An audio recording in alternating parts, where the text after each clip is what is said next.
बिस्मिल्लाहिर्रहमानिर्रहीम। अस्सलाम वालेकुम। A1 टीवी के साथ मैं हूँ राशिदा मुनीर और मैं हूँ मुक़द्दस नूर। सबसे पहले हेडलाइंस। वज़ीर ख़ारजा बिलावल भुट्टो कहते हैं इमरान खान ने ख़ारजा ताल्लुकात को नुकसान पहुँचाया।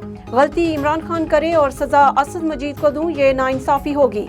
अमरीका के साथ ताल्लुकात में बेहतरी आई है। बिलावल भुट्टो वाशिंगटन में न्यूज़ कॉन्फ्रेंस करते हुए बोले, सैलाब मुतासरीन की मदद पहला काम है, इलेक्शन कराना मुमकिन नहीं। इलेक्शन का मुतालबा सैलाब ज़दगान की ज़िंदगियों से खेलने के मुतरादिफ है। अफगान तालिबान को तनहा न किया जाए, उनके फंड्स जारी किए जाएं। पाकिस्तान और भारत को मौसमियाती तब्दीली पर मिलकर काम करना चाहिए।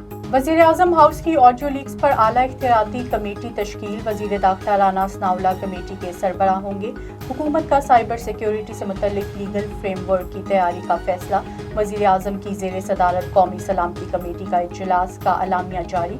इजलास में वज़रा, सर्विसेज चीफ और हसास अदारों के सरबराह शरीक हुए। इमरान खान ने अपनी ऑडियो लीक होने का जिम्मेदार शहबाज शरीफ को करार दे दिया। मामले में वज़ीर आज़म के खिलाफ अदालत से रुजू का इंदिया। कहते हैं ऑडियो लीक करना नेशनल सीक्रेट एक्ट की खिलाफ वर्जी है। अभी तो साइफर पर खेला ही नहीं, चाहता हूँ मंजरे आम पर लाया जाए। मजीद बोले, चीफ इलेक्शन कमिश्नर से घटिया आदमी कभी नहीं देखा। कराची में लियारी के करीब घर में गैस लीकेज से आतिशज़दगी।